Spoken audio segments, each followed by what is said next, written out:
प्रदेश कार्यालयामध्ये आयोजित या पत्रकार परिषदेमध्ये आपल्या सगळ्यांचं मनापासून स्वागत। जनाब संजय राऊत यांनी भारतीय जनता पार्टीचा उल्लेख बकासूर असा केलाय। आता संजय राऊत महाभारतात गेलेच आहेत, तर संजय राऊतांना इतकंच सांगायचं आहे, ज्या दुर्योधनासोबत तुम्ही आहात आणि स्वतः दुशासनाच्या भूमिकेत आहात, त्यांनी इतरांवर टीका करू नये। महाभारतामध्ये ज्या पद्धतीनं दुशासन वागला, अगदी त्याच पद्धतीनं संजय राऊत वागत आहेत। ज्यांचं नाव राघव आहे ते दुर्योधन आणि दुशासनासोबत राहणार नाहीत। राघव नाव ज्यांचं आहे ते पांडवासोबतच राहतील। त्यामुळे राघव चड्डा यांनी दुर्योधन आणि दुशासन यांना सोडून पांडवांसोबत येण्याचं काम केलंय, भारतीय जनता पार्टीसोबत येण्याचं काम केलंय। ज्यांच्यासोबत धर्म आहे त्यांच्यासोबत देव असतो, त्यांच्यासोबत पांडव असतात। त्यामुळं संजय राऊत महाभारतात गेलेच असतील तर संजय राऊत आपण स्वतः दुःशासन आहोत हे एकदा जनतेला सांगा। दुःशासन होऊन कशा पद्धतीनं आपण महिलांवर टीका करतो, कशा पद्धतीनं एका पाटकर नावाच्या भगिनीला छळ केला, हे संजय राऊत नावाच्या दुःशासनाला विचारलं पाहिजे आणि संजय राऊत नावाच्या दुःशासनानं सांगितलं देखील पाहिजे। राघव चड्डा यांनी भारतीय जनता पार्टीमध्ये प्रवेश केला कारण राहुल गांधी सारख्या दुःशासनासोबत किंवा अहंकारी अरविंद केजरीवाल यांच्यासोबत राहण्यापेक्षा भारतीय जनता पार्टीसोबत राहणं त्यांनी पसंत केलं। त्यामुळं आम आदमी पार्टीच्या 7 खासदारांनी भारतीय जनता पार्टीची साथ दिली, परंतु दुर्दैवानं दुःशासन आणि दुर्योधन असलेल्यांना सहन झालेलं नाही।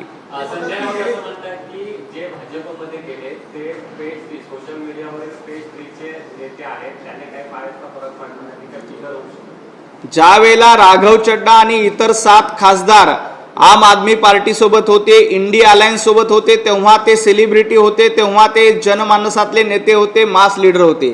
आणि तेच लोक भारतीय जनता पार्टी सोबत आले की मग ते पेज 3 चे आहेत, त्यांना जनतेमध्ये काही किंमत नाही, असं पाळपूत लावण्याची संजय राऊतांना सवय आहे। जेव्हा एकनाथजी शिंदे तुमच्यासोबत होते तेव्हा दिघे साहेबांचे विचार चालवायचे।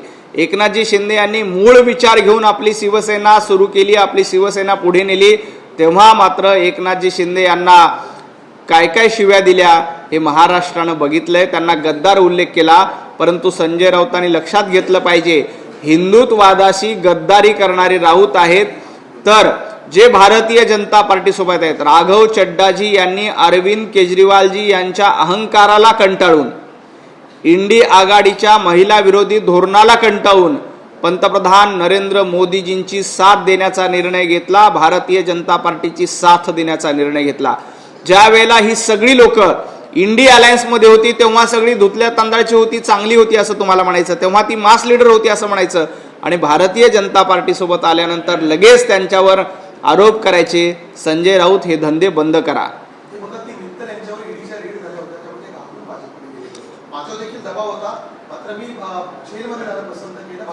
संजय राऊत, तुम्ही जेलमध्ये भारताच्या स्वातंत्र्य लढ्यामध्ये योगदान दिलं म्हणून गेला नव्हतात। संयुक्त महाराष्ट्राचा लढा लढला म्हणून संजय राऊत जेलमध्ये गेले नव्हते, किंवा महाराष्ट्रामध्ये काहीतरी क्रांती झाली पाहिजे म्हणून संजय राऊत जेलमध्ये गेले नव्हते। मराठी माणसांची घरं लुटली, पत्राचाळीमध्ये मराठी माणसांना बेघर करून स्वतःचे खिशे भरले म्हणून संजय राऊत तुम्हाला जेलवारी झाली। जर का दबावापोटी भारतीय जनता पार्टीमध्ये प्रवेश करायला लागलो असतो तर संजय राऊत सगळ्यात आधी तुमचा प्रवेश भारतीय जनता पार्टीमध्ये झाला असता। भारतीय जनता पार्टी कोणालाही दबावाचं राजकारण करत नाही। तुम्हाला जी जेलवारी झाली होती, ईडीने जी तुमच्यावर कारवाई केली होती, ती मराठी माणसांची घरं लाटली, मराठी माणसांना बेघर केलं म्हणून तुम्हाला तुरुंगात जावं लागलं। स्वातंत्र्य लढ्यासाठी किंवा महाराष्ट्र लढ्यासाठी तुम्हाला तुरुंगवास झाला नाही, हे लक्षात ठेवा। दिल्लीमध्ये ऑपरेशन आप केल्यानंतर आता महाराष्ट्रात देखील ऑपरेशन टायगर किंवा ऑपरेशन इतर गोष्टी होऊ शकतात अशा चर्चा पुन्हा सुरू झाली आहे दिल्लीच्या काळामध्ये। नाही, संजय राऊत असं म्हणतायत की भारतीय जनता पार्टीने आमचा विनयभंग केला, आमचा पक्ष आधीच फोडला। संजय राऊत, भारतीय जनता पार्टीने तुमचा विनयभंग केला नाही, महाराष्ट्रातल्या जनतेनं दाखवून दिले की तुम्हाला आबरू नाही। विधानसभेच्या निवडणुकीला महाराष्ट्रातल्या जनतेनं तुमची आबरू काढली, महापालिकेच्या निवडणुकीत महाराष्ट्राच्या जनतेनं तुमची अब्रू काढली, त्यामुळे तुमचा विनयभंग झाले नाही, जनतेने तुमची अब्रू काढलेली आहे आणि तुमची अवकात काय आहे ते दाखवून दिले. आता भारतीय जनता पार्टीला कुणाचीही फोडाफोडी करण्याची गरज नाही. भारतीय जनता पार्टीने ना एकनाथजी शिंदे यांना सोबत या म्हणून आव्हान केलं होतं, ना अजितदादांना सोबत या म्हणून आव्हान केलं होतं. एकनाथजी शिंदे यांना वाटलं की उद्धवजी ठाकरे मूळ विचारापासून दूर केले. वंदनीय हिंदू हृदय सम्राट बाळासाहेब ठाकरे यांचे विचार पायदळी तोडवण्याचं काम उद्धवजी ठाकरे यांनी सत्तेसाठी केलं. म्हणून एकनाथजी शिंदे यांनी सांगितलं की उद्धवजी ठाकरे यांची उभाटा गट आहे तो मूळ शिवसेना नाही, वंदनीय बाळासाहेब ठाकरे यांचा विचार नाही. म्हणून त्यांनी आपली मूळ शिवसेना कायम ठेवली. एकनाथजी शिंदे मूळ शिवसेनेसोबत आहेत. संजय राऊत तुम्ही गद्दार आहात. तुम्ही बाळासाहेब ठाकरेंच्या विचाराशी गद्दारी केली आणि आता कुठल्याही पक्षाची फोडाफोडी करण्याची भारतीय जनता पार्टीला गरज नाही. जो मूळ विचार शिवसेनेचा आहे तो आमच्यासोबत आहे. जो अजितदादांचा मूळ विचार आहे तो आमच्यासोबत आहेत. संजय राऊत तुम्ही नेमकं कुणासोबत आहात? तुम्ही नेमकं कुठल्या दुर्योधन आणि दुःशासनासोबत आहात याचा विचार करा. या सगळ्या फोडाफोडीच्या राजकारणावरून संजय राऊत निवडणूक आयोगाला टार्गेट करताना पाहायला मिळतं. निवडणूक आयोग हे कचऱ्याचा डब्बा झाला. अशा पद्धतीने निवडणूक आयोग नेमका कुठला डब्बा आहे हे सांगण्याच्या भानगडीमध्ये संजय राऊतांनी पडू नये. संजय राऊत जनतेनं तुम्हाला डस्टबिन म्हणून वापरले. उद्धवजी ठाकरे तुम्हाला डस्टबिन म्हणून वापरतात, आदित्य ठाकरे तुम्हाला डस्टबिन म्हणून वापरतात, प्रियंका चतुर्वेदी तुम्हाला डस्टबिन म्हणून वापरतात. त्यामुळं आपला कचऱ्याचा डब्बा झालाय आणि अधूनमधून राहुल गांधी तुम्हाला डस्टबिन म्हणून वापरतात. त्याचा विचार करा. तुमच्या पक्षाची काय अवस्था झाली आहे? महाराष्ट्रामध्ये उबाटागट डब्बा झालाय. डब्बा आपल्याला माहिती आहे ना डब्बा म्हणजे काय असतो, तर तशा पद्धतीने कोणीही वापरतो आणि फेकून देतो. अशा पद्धतीची अवस्था संजय राऊत तुमची झाली आणि तुमच्या पक्षाची झाली आहे. त्यामुळं निवडणूक आयोगावर टीका करणं हे सोडून द्या. आपल्या पक्षाचा झालेला डब्बा आणि संजय राऊत तुमची स्वतःची झालेली डस्टबिन याचा विचार करा आणि मग इतरांबद्दल बोला. निवडणूक आयोगासोबत त्यांनी कोर्टावर देखील प्रश्न उपस्थित केले. ते होते की बागेश्वर बाबांच्या दरबारात आमची सुनावणी लवकर होईल, मात्र कोर्टात काय आमची सुनावणी लवकर होईल. संजय राऊत जर का बागेश्वर बाबाच्या दरबारात गेले असते, हिंदू देवदेवतांच्या सोबत असते, हिंदू देवदेवतांचा आदर केला असता, तर संजय राऊत तुम्हाला अशा पद्धतीची सुनावणी करायची वेळच आली नसती. तुम्ही हिंदू देवदेवतांचे दरबार सोडून औरंगजेबाच्या कबरीवर माथा टेकणं जास्त पसंत केलं. त्यामुळं तुमच्या पक्षाची ही अवस्था झाली. तुम्ही जर हिंदू देवदेवतांच्या दरबारामध्ये गेला असतात तर तुमच्यावर ही वेळ आलीच नसती.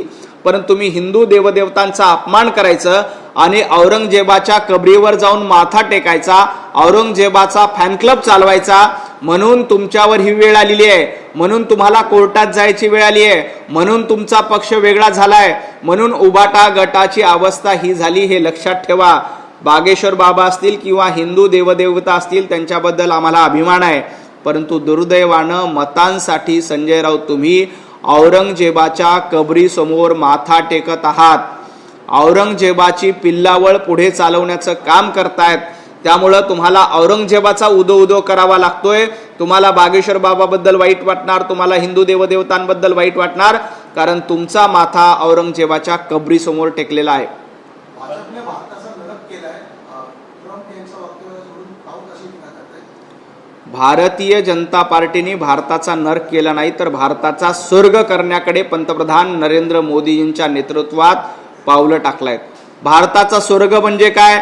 तर जवळपास 80 कोटी लोकांचं जनधन खातं उघडणं म्हणजे भारताचा स्वर्ग करणं आहे. त्यानंतर महिलांना सन्मानानं वागणूक देणं म्हणजे भारताचा स्वर्ग करणं आहे. सर्वसामान्य नागरिकांना परवडणारी घरं देणं म्हणजे भारताचा स्वर्ग करणं आहे. 100 कोटी जनतेला अन्नधान्य पुरवणं म्हणजे भारताचा स्वर्ग करणं आहे. संजय राऊत याला भारताचा स्वर्ग करणं म्हणतात. आणि महाराष्ट्राचा नरक कोणी केला होता? सर्वसामान्य अधिकाऱ्यांनी एक कार्टून फॉरवर्ड केलं म्हणून त्याचा डोळा फोडणं याला नरक करणं म्हणतात. पत्रकारांनी विरोधात बातमी केली म्हणून त्याला अटक करणं याला नरक म्हणतात.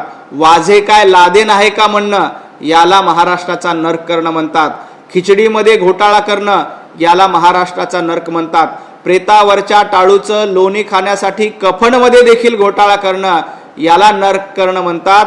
उद्धवजी ठाकरे यांची 2.5 वर्षाची कारकिर्दी ही नरकासारखी होती, तर पंतप्रधान नरेंद्र मोदीजींची 11 वर्षाची कारकीर्द आणि देवेंद्रजी फडणवीस यांची 11 वर्षाची कारकीर्द ही महाराष्ट्राचा आणि देशाचा स्वर्ग करणारी कारकीर्द आहे. हे संजय राऊतांनी ध्यानात ठेवावं. भाजपसाठी प्रत्येक निवडणूक ही महत्त्वाची असते. मग ग्रामपंचायतीपासून ती लोकसभेपर्यंत असा देखील एक महत्त्वपूर्ण निवडणूक आहे ती म्हणजे महाराष्ट्र वैद्यकीय परिषदेची. त्याकडे देखील आता भाजपनं कमल कसली आहे. महाराष्ट्र वैद्यकीय परिषद यांची निवडणूक आणि भारतीय जनता पार्टीचा काहीही संबंध नाही. भारतीय जनता पार्टीच्या प्रदेशाध्यक्षांनी या निवडणुकीत कुणाला पाठिंबा दिला का? मुख्यमंत्री देवेंद्रजी फडणवीस यांनी या निवडणुकीत कुणाचा प्रचार केला का? काही उठायचा आणि आरोप करायचा हे विरोधकांचा धंदा झालाय. भारतीय जनता पार्टीचा आणि या मेडिकल काउन्सिलच्या निवडणुकीचा काहीही संबंध नाही.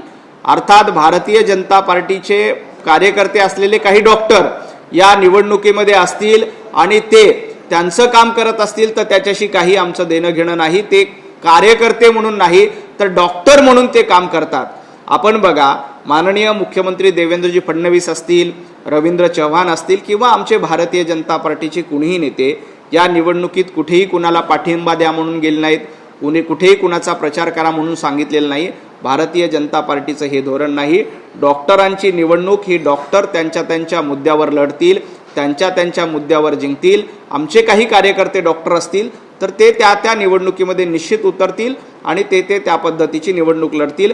भारतीय जनता पार्टीचा आणि या निवडणुकीचा काहीही संबंध नाही. बागेश्वर बाबांचं वक्तव्य छत्रपती शिवाजी महाराजांबद्दलचं वाक्य आहे. ते म्हणतात की छत्रपती शिवाजी महाराज युद्ध करताना थकले मग त्यांनी राजपाट सांभाळा असं रामदास स्वामींना त्यांनी सांगितलं असं. छत्रपती शिवाजी महाराज हे हिंदुस्थानचे आराध्य दैवत आहेत. अशा पद्धतीची वक्तव्य किंवा छत्रपती शिवाजी महाराजांचा अपमान होईल अशी वक्तव्य कुणीही करू नयेत. विधान केलेलं आहे. ते म्हणतात की 4 मुलं जन्माला घाला, त्यातील एक RSS संघाला द्या असं ते म्हणतात. मी हे विधान ऐकलेलं नाही. पण बागेश्वर बाबांना चपलांनी मारावं असं आता ट्विट केले हर्षवर्धन. ज्या पद्धतीनं अशा पद्धतीची विधानं तुम्ही म्हणतायत ती आली असतील आणि त्याच्यावर चपलानी मारा वगैरे असे विधान असतील तर मग असंच म्हणलं तर राहुल गांधींनी अनेक अपमानास्पद उल्लेख केले होते. काल परवा त्यांचे राष्ट्रीय अध्यक्ष मल्लिकार्जुनजी खरगे यांनी पंतप्रधान नरेंद्र मोदीजींचा दहशतवादी म्हणून उल्लेख केला. त्याच्यानंतर आम्ही त्यांना चपलानी मारा असं म्हणू शकलो असतो, परंतु अशा पद्धतीची वक्तव्य कोणी करू नये आणि ती वक्तव्य आल्यानंतर कोणाला कशाने मारा अशीही विधानं कोणी करू नयेत. मुख्यमंत्र्यांना थोडी जरी लाच शिल्लक नसेल तर त्यांनी बागेश्वर बाबांवरती गुन्हा दाखल करावा असं देखील मागणी सत्ता. हर्षवर्धन सपकाळजी, तुम्ही मध्यंतरी छत्रपती शिवाजी महाराजांची तुलना ही टिपू सुलतान सोबत केली होती. आठवतं का तुम्हाला? ज्या टिपू सुलताननी हिंदू आया बहिणींवर अत्याचार केले अशा टिपू सुलतानची तुलना तुम्ही हिंदुस्थानचे आराध्य दैवत छत्रपती शिवाजी महाराजांबरोबर केली होती. मग सगळ्यात आधी हा न्याय लावायचा असेल तर हर्षवर्धन सपकाळ यांच्यावर महाराष्ट्रामध्ये गुन्हा दाखल केला पाहिजे आणि त्यांना किती चपलानी मारायचं मग हे हर्षवर्धन सपकाळने एकदा ट्विट करून सांगितलं पाहिजे. हर्षवर्धनजी सपकाळ, छत्रपती शिवाजी महाराजांचा अपमान केल्याबद्दल तुम्हाला किती जोडे मारायचे हे एकदा ट्विट लिहून सांगा आणि तुमच्यावर नेमका कुठला गुन्हा दाखल करायचा हे एकदा महाराष्ट्राला सांगा. कारण ज्या टिपू सुलताननं हिंदुस्थानातील महिलांवर अत्याचार केले, बलात्कार केले, अशा बलात्काराची तुलना हिंदुस्थानचे आराध्य दैवत छत्रपती शिवाजी महाराज यांच्यासोबत केली होती. त्यामुळे तुम्हाला किती जोडे मारायचे आणि तुम्हाला किती गुन्हे दाखल करायचे हे एकदा हर्षवर्धन सपकाळांनी ट्विट करून सांगितलं पाहिजे. विधान परिषद निवडणुकीची चर्चा आता रंगलेली आहे. आमच्या आघाडीने जर उद्धव ठाकरे उमेदवार असतील महाविकास आघाडीचे तर मात्र भाजप सपोर्ट करेल. भाजप आणि ठाकरेंची जवळी व्हावी अशी चर्चा आता आणि याला जोडून असं आहे की एक भेट जी आहे ते मुख्यमंत्री उद्धव ठाकरे यांची गेल्या काही दिवसापूर्वी झाली याची चर्चा जी आहे ती 2-3 दिवस संपते. नेमकं काय त्यामुळे ही बातमी मी तुमच्याकडनंच ऐकतो. मला याच्याबद्दल कुठलीही अधिकृत कल्पना नाही. मुळामध्ये विधान परिषदेवर उद्धवजी ठाकरेंनी जावं का प्रियंका चतुर्वेदींनी जावं किंवा आणखी कुठल्या सर्वसामान्य घरातील निष्ठावंत शिवसैनिकांनी जावं हे उद्धवजी ठाकरे पक्षप्रमुख म्हणून ठरवतील. प्रतिपक्ष प्रमुख म्हणून संजय राऊतांना त्यात काही अधिकार असतील तर ते ठरवतील. तो अधिकार त्यांचा आहे. महाविकास आघाडीची एकच जागा संख्याबळानुसार विधान परिषदेवर जाऊ शकते. त्यामुळं महाविकास आघाडी म्हणून त्यांना निर्णय घ्यायचा आहे. आता काँग्रेस म्हणतंय की या जागेवर आमचा दावा आहे, मागच्या वेळेला आम्ही शरद पवार साहेबांना सोडली, त्यामुळे यावेळेला विधान परिषद आम्हाला द्यावी. उद्धवजी ठाकरे आत्ता विधान परिषदेवर जाणार असतील तर आमची काय हरकत नाही, परंतु येणाऱ्या काळात राज्यसभेची जी निवडणूक येणार आहे त्या राज्यसभेच्या निवडणुकीमध्ये संजय राऊतांची जागा रिक्त होते, तिथं संजय राऊतांना संधी न देता काँग्रेसला संधी द्यावी असं काँग्रेसचं म्हणणं आहे. त्यामुळं महाविकास आघाडीमध्ये एक अनार 100 बिमार अशा पद्धतीची अवस्था आहे. बघूया आता हे अनार नेमकं कोणाला मिळतंय ते बघावं लागेल. याबद्दल मला अधिकृत माहिती नाही. सुषमा अंधारे यांनी लोकशाहीच्या फर्स्ट फायरमध्ये असं आव्हान दिलेलं भाजपला की जर तुम्हाला एवढंच महिला आरक्षणाची चिंता असेल तर 2029 साली पंतप्रधान पदाचा चेहरा आहे तो महिला म्हणून जाहीर करा. सुषमाताई अंधारे भारतीय जनता पार्टीला नारी शक्तीचा सन्मान आहे, नारी शक्तीचा अभिमान आहे, मातृशक्तीचा अभिमान आहे. म्हणूनच संसदेमध्ये 33% आरक्षण मिळावं यासाठी भारतीय जनता पार्टीने पुढाकार घेतला. माझा सुषमा अंधारेंच्या निमित्ताने उद्धवजी ठाकरे आणि त्यांच्या पक्षाला सवाल आहे, जर का सुषमा अंधारे आणि त्यांच्या पक्षाला महिलांचा एवढाच सन्मान असेल तर येणाऱ्या 30 तारखेला विधान परिषदेची निवडणूक होणार आहे. या विधान परिषदेच्या निवडणुकीमध्ये उद्धवजी ठाकरे यांनी सुषमा अंधारे यांना विधान परिषदेला संधी द्यावी आणि आमच्या पक्षामध्ये महिलांचा सन्मान केला जातोय हे एकदा उबाटा गटानं दाखवून द्यावं. सुषमाताई एकदा उद्धवजी ठाकरेंना विनंती करा की उद्धवजी ठाकरे तुम्ही 6 वर्ष विधान परिषदेचे आमदार राहिलात, 2.5 वर्ष महाराष्ट्राचे मुख्यमंत्री राहिलात, आता विधान परिषदेमध्ये तुम्ही नाही गेलात तरी काही फरक पडत नाही, कारण विधान परिषदेमध्ये जाऊन देखील उद्धवजींनी एकही जनतेचा प्रश्न उपस्थित केला नाही. आता उद्धवजी ऐवजी उभाटा गटानं सुषमाताई अंधारे यांना विधान परिषदेची संधी दिली तर उभाटा गट महिलांचा सन्मान करेल असं आम्हाला वाटतंय. ही एक नामी संधी उभाटा गटाला देखील आहे, सुषमाताई अंधारे तुमच्यासाठी देखील आहे, कारण रोज उठून तुम्ही पक्षाची बाजू मांडता, रोज उठून खोटं बोलताय, याचा एखादा रिवॉर्ड तुम्हाला देखील मिळाला पाहिजे. त्यामुळे तुम्हाला एकदा विधान परिषदेची संधी मिळाली तर उभाटा गट महिलांचा सन्मान करते हे महाराष्ट्राला लक्षात येईल. त्यामुळे यासाठी संजय राऊत, उद्धवजी ठाकरे, मिलिंद नार्वेकर या सगळ्यांनी पुढाकार घेऊन सुषमाताईंना विधान परिषदेमध्ये पाठवलं पाहिजे. फडणवीसांना देखील टोला लगावलाय. त्यांचं म्हणणं की फडणवीसांना तर दिल्लीचे वेध लागलेत आणि त्यांची स्पर्धा आहे ती आदित्यनाथ योगींसोबत आहे. भारतीय जनता पार्टीमध्ये कुणाची कुणासोबत स्पर्धा नसते. भारतीय जनता पार्टी कार्यकर्त्यांचा पक्ष आहे, म्हणून सर्वसामान्य चहा विकणारा मुलगा पुढे जाऊन देशाचे पंतप्रधान होतात. सर्वसामान्य बूथप्रमुख असलेले देवेंद्रजी फडणवीस नगरसेवक, महापौर, आमदार महाराष्ट्राचे मुख्यमंत्री होतात. भारतीय जनता पार्टीमध्ये एकाच घराण्यात जन्माला आलं पाहिजे अशी अट नसते. म्हणजे उद्धवजी ठाकरे मुख्यमंत्री, आदित्य ठाकरे कॅबिनेट मंत्री, नंतर अजून पुढची पिढी येणारी पक्षप्रमुख, हे भारतीय जनता पार्टीचं धोरण नाही. हा कार्यकर्त्यांचा पक्ष आहे. इथं एकमेकांसोबत स्पर्धा नसते. सुषमाताई आमच्या पक्षामध्ये खासदारांच्या बैठकीमध्ये एकमेकांची गचुंडी धरली जात नाही. संजय राऊतांच्या विरोधात कोणी कुणाची गचुंडी धरली होती, संजय राऊतांच्या विरोधात कोणी कुठले खासदार कसे बोलले, आदित्य ठाकरे महाराष्ट्रामध्ये दौरा का करत नाहीत, आदित्य ठाकरेंनी प्रियंका चतुर्वेदींचंच नाव कसं पाठवलं, आदित्य ठाकरे यांनी संजय राऊतांचाच पत्ता का कट केला, असं भारतीय जनता पार्टीमध्ये होत नाही. कारण ही कार्यकर्त्यांची पार्टी आहे, तुमच्यासारख्या खोटारड्यांची पार्टी नाही.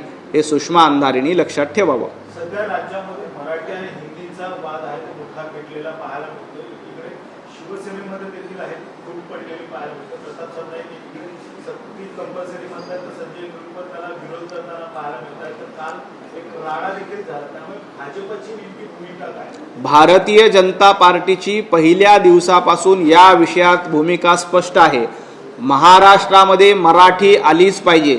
महाराष्ट्रामध्ये तुम्ही उद्योग करत असाल, महाराष्ट्रामध्ये तुम्ही व्यवसाय करत असाल, महाराष्ट्रामध्ये राहत असाल तर तुम्हाला मराठी भाषा आलीच पाहिजे. महाराष्ट्रामध्ये मराठी अनिवार्य आहे, याबद्दल भारतीय जनता पार्टीचं दुमत नाही. परंतु मराठीच्या नावावर कुणी गुंडागिरी करत असेल, तुम्ही मराठी बोलला नाहीत म्हणून तुम्ही मारहाण करत असेल तर त्याचंही समर्थन करत नाही. तुम्ही प्रत्येकाला संधी दिली पाहिजे की तुम्ही मराठी शिकवा, मराठी शिकण्याचा आग्रह धरला पाहिजे. परंतु मराठीच्या नावानं गुंडगिरी करणं, मराठीच्या नावानं दादागिरी करणं याचं समर्थन भारतीय जनता पार्टी करत नाही. मराठीचा आम्हाला अभिमान आहे, मराठीचा आग्रह आम्ही वेळोवेळी धरू, परंतु त्यासाठी कुणाच्या कानाखाली आवाज काढण्याचा प्रकार महाराष्ट्रामध्ये सहन केला जाणार नाही आणि तो कुणीही करू नये. मराठीचा अभिमान आहे, मराठीचा आग्रह आहे, तो आम्ही वेळोवेळी करत राहू. आपचे खासदार कृतीवरती अण्णा हजारे म्हणतात की देशामध्ये पक्ष टिकवण्यासाठी कायदा जो आहे तो करणं आता गरजेचं आहे, कारण मोठे पक्ष छोट्या पक्षांना संपवण्याचा प्रयत्न. अण्णा हजारे ज्येष्ठ समाजसेवक आहेत. अण्णा हजारे यांचा महाराष्ट्राच्या एकूण महाराष्ट्राच्या राजकारणामध्ये असेल किंवा महाराष्ट्राच्या देशाच्या सांस्कृतिक वैभवामध्ये अण्णा हजारेजींचं योगदान मोठं आहे. त्यांच्या विरोधामध्ये मी कुठलंही वक्तव्य करणार नाही, परंतु एक नम्र विनंती करतो की भारतीय जनता पार्टी कुठलाही पक्ष फोडाफोडीचं राजकारण करत नाही. आम आदमी पार्टीला त्यांचे खासदार सांभाळता आले नाही. अरविंद केजरीवालजी यांच्या अहंकाराला कंटाळून, म्हणजे कुमार विश्वास यांच्यापासून ही परंपरा सुरू होते की त्यांनी पक्ष सोडला, त्यानंतर राघव चड्डापर्यंत अनेकांनी पक्ष सोडला. ज्यांचे पक्ष सोडून खासदार जातात त्यांनी आत्मचिंतन करावं, एवढंच मला या निमित्ताने सांगायचं.